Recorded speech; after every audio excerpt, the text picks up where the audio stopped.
Assalamualaikum warahmatullahi wabarakatuh. Nama saya Bahrul Rizky Kurniawan. Saya dari jurusan Fisika, Fakultas MIPA.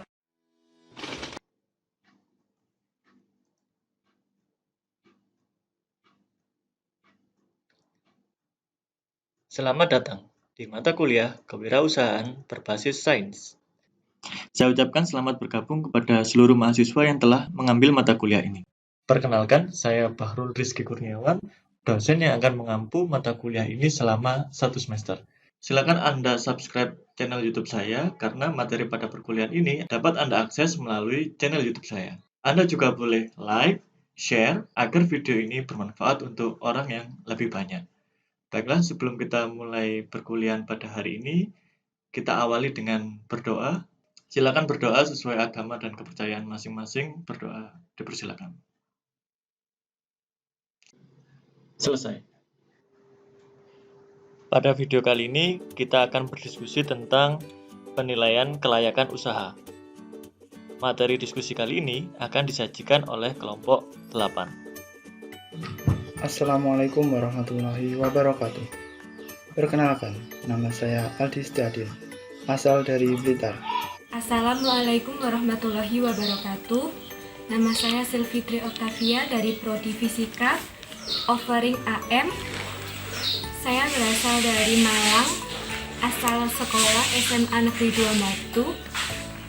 Assalamualaikum warahmatullahi wabarakatuh. Perkenalkan, nama saya Alfiatul Ma'arifah, Prodi Fisika, offering AM. Saya berasal dari Bojonegoro. Assalamualaikum warahmatullahi wabarakatuh. Perkenalkan, nama saya Muhammad Subhan Septian dan asal dari Bogor dan dari offering AM.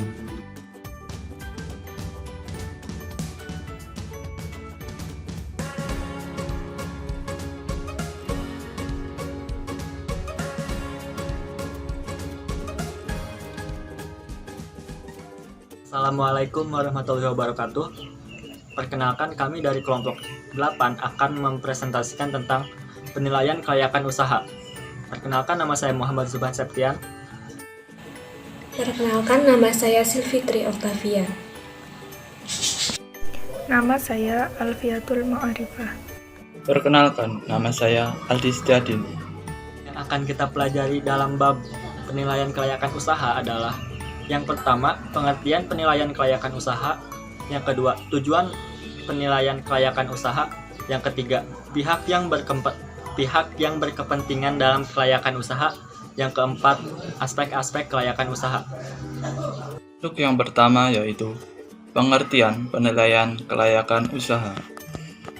Penilaian kelayakan usaha adalah suatu kegiatan yang mempelajari secara mendalam tentang suatu kegiatan usaha atau bisnis yang akan dijalankan dalam rangka menentukan layak atau tidaknya usaha tersebut dijalankan.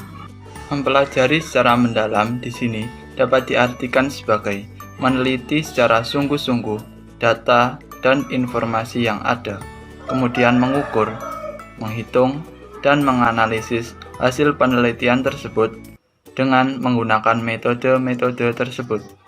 Penelitian yang dilakukan terhadap usaha yang akan dijalankan menggunakan ukuran tertentu sehingga diperoleh hasil yang maksimal.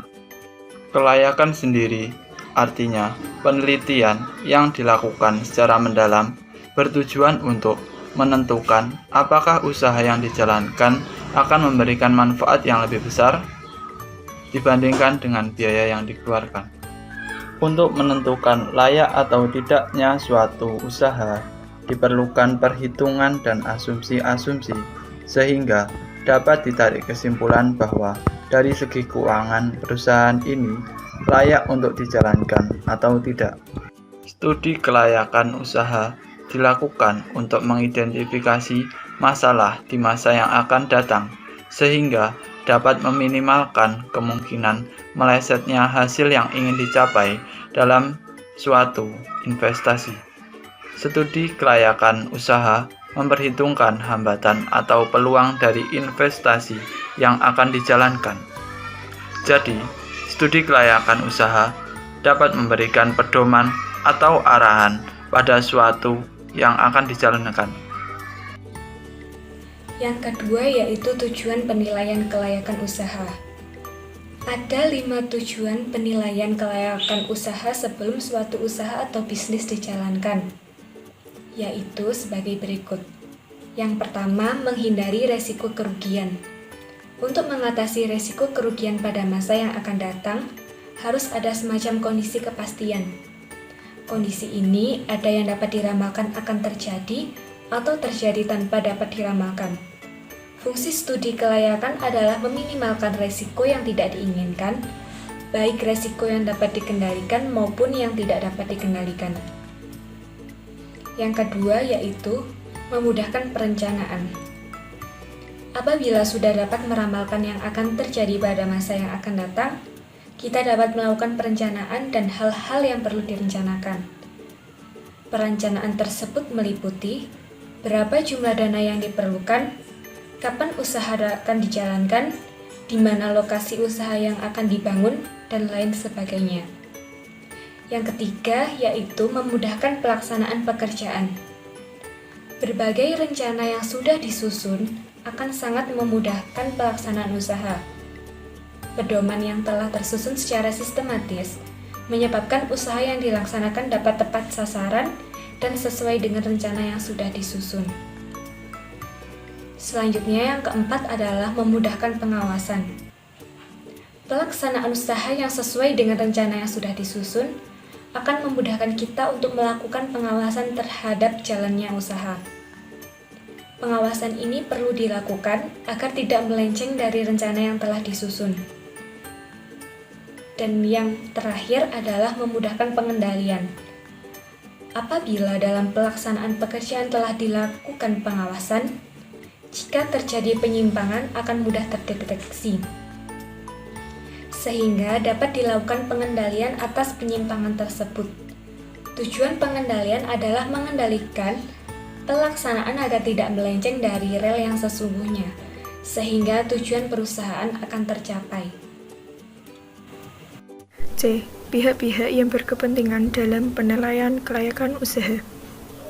Pihak-pihak yang berkepentingan dalam penilaian tersebut adalah sebagai berikut. 1.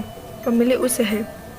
Para pemilik perusahaan sangat berkepentingan terhadap analisis studi kelayakan yang dibuat, karena mereka tidak mau jika dana yang telah ditanamkan akan mengalami kerugian. 2. Lembaga keuangan. Jika modal perusahaan berasal dari pinjaman lembaga keuangan, maka pihak perbankan akan melakukan studi kelayakan terlebih dahulu sebelum dana tersebut dikucurkan kepada pihak peminjam, karena mereka tidak mau jika pinjaman tersebut macet akibat tidak layaknya suatu usaha atau proyek yang dijalankan. 3. Pemerintah. Bagi pemerintah, pentingnya studi kelayakan adalah untuk meyakinkan apakah usaha yang dijalankan akan memberikan manfaat bagi perekonomian dan tidak merusak lingkungan sekitarnya. 4. Masyarakat luas. Bagi masyarakat luas, adanya bisnis akan memberikan manfaat, seperti terbukanya lapangan kerja, terbukanya wilayah tersebut dari keterpurukan atau terisolasi, dan tersedianya beberapa fasilitas umum. 5. Manajemen. Hasil studi kelayakan dijadikan ukuran kinerja bagi pihak manajemen untuk menjalankan tugasnya. Yang selanjutnya adalah aspek-aspek dalam penelitian. Aspek yang pertama yaitu aspek hukum. Di aspek hukum, yang dibahasnya adalah masalah kelengkapan dan keabsahan dokumen perusahaan, mulai dari bentuk badan usaha sampai izin yang dimiliki. Dokumen yang diperlukan adalah tanda daftar perusahaan dan nomor pokok wajib pajak. Selain dokumen yang tadi, perusahaan juga wajib memiliki dokumen yang sesuai dengan jenis bidang usaha. Misalnya, surat izin usaha perdagangan, surat izin usaha industri, dan lain-lain. Setelah itu, yang kedua, aspek pasar dan pemasaran. Setiap usaha yang dijalankan harus memiliki pasar yang jelas. Jadi, kita harus menentukan potensi pasarnya dulu. Nah, setelah itu aspek-aspek keuangan. Yang ketiga itu aspek keuangan. Hal yang digambarkan dalam aspek keuangan adalah jumlah investasi, biaya-biaya, dan pendapatan yang akan diperoleh. Setelah itu yang keempat, aspek teknis atau operasi, yang akan digambarkan secara lengkap mengenai lokasi usaha, penentuan layout gedung, mesin, dan lain-lain, dan teknologi yang akan digunakan. Setelah itu, aspek yang kelima adalah aspek manajemen atau organisasi. Yang perlu diteliti adalah pemilik usaha, pengelola usaha, struktur organisasi, rencana kerja. Setelah itu, aspek ekonomi sosial. Dalam aspek ini, yang ditekankan adalah pengaruh yang timbul jika proyek tersebut dijalankan. Pertama itu dampak ekonomi. Dampak ekonomi itu meliputi jumlah tenaga kerja yang tertampung dan peningkatan pendapatan masyarakat sekitar. Lalu, dampak sosial. Dampak sosial contohnya pembangunan jalan, pembangunan jembatan, penerangan, dan lain-lain. Setelah itu, yang terakhir adalah aspek dampak lingkungan. Di aspek dampak lingkungan ini, dampaknya meliputi dampak terhadap tanah, dampak terhadap air, dampak terhadap udara, dan dampak terhadap kesehatan manusia.